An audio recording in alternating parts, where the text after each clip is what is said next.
carers and work is a very particular issue. I think it's done a number of things. I think it's done a number of things politically. For me, it enabled us to really develop a hook that made a difference to the way that politicians engage in the UK, because we managed to get a question on caring into the 2000 baseline survey on work-life balance, and discovered that there were almost as many men as women in the workforce who had caring responsibilities that had an impact on their work. That's the important thing. It was having an impact on them. And of course the government paid attention. Sadly, they paid attention because it was blokes. I think that because we have focused so long on a right to work, and because economic activity is seen as being how we value ourselves, that the issue of people having to give up work to care, people get it, that it makes more sense. If you say people's health suffers because they're caring, their mental health suffers because they're caring, they're socially isolated, what does that really mean? It's kind of fluffy stuff around the edges. But when someone has to give up their job, their income, can no longer save, pay a pension, that seems very, very concrete. But also, in public policy terms, we've spent years and years and years getting people into work, where they then drop out of work because of something that can be seen as a normal activity of daily living, then actually that becomes a significant issue. And we've managed on the back of that to do two things: to engage policymakers in a different way, so that we can help them to understand the supports they might put in place to stop that happening. It makes sense for them to do that far more than it does to make sense to support a family who are getting on with it. We do this, it's a 119 billion contribution, great, get on with it then, why wouldn't you?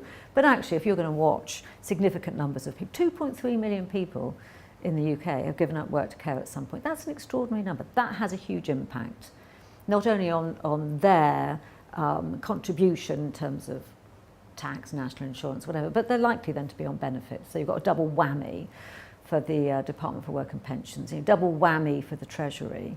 But also the whole of our public policy drive is to get people into work and keep them there. So it's, there is a huge contradiction in the system.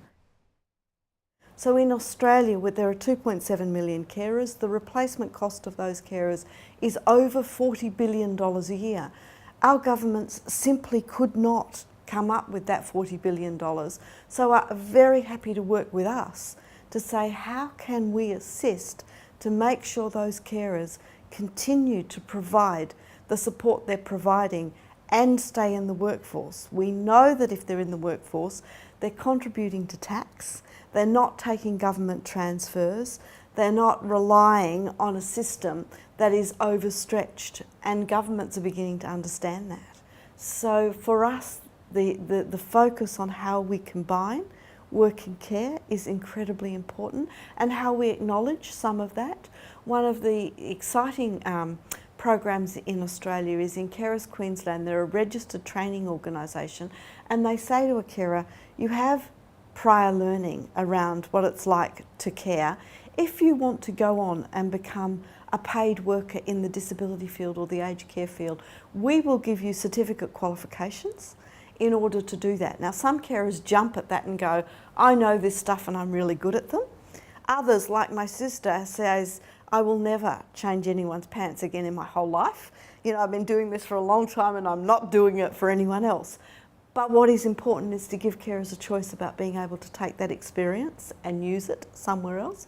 So for us, it's about continued education and training, because carers are losing their skills. I regularly cite the example of my office cleaner, who was a professional with a professional scientific body in Australia. Her husband got motor neurone disease. She was out of the workforce for 11 years, and she came back as an office cleaner. And I'm left going, we've got something very wrong if we take our people out of the workforce and they can't get back in, because then they end up poor. Anyone who's clever understands that, if you're building a skilled workforce and might lose them at any time randomly because of a caring crisis, that makes no sense whatsoever. And so if you can, their interest now is in seeing services as a condition for employment. The way to offset that is by being a good employer, of course, but actually it's about the public policy and service environment. They want to know that when that happens to someone's life, there's a response, a service response. The sufficiency of supply of services, this duty on local authorities to ensure a sufficiency of supply of diverse and quality care services that went into the 2014 Care Act was a result of an employer lobby. Really, in the longer term. Now, we've been barracking for it for a long time, actually since 2004.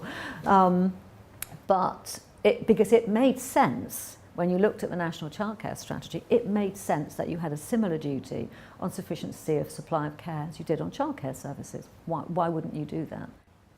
Clever governments have understood that they need to work with carer movements around how we keep carers doing what they're doing and employed. We must keep our most productive citizens in the workforce. We can't take everybody out to look after our ageing population. So clever governments have worked that out. Other governments are beginning to panic and go, we must find a way to acknowledge and support carers because we can't afford to do it.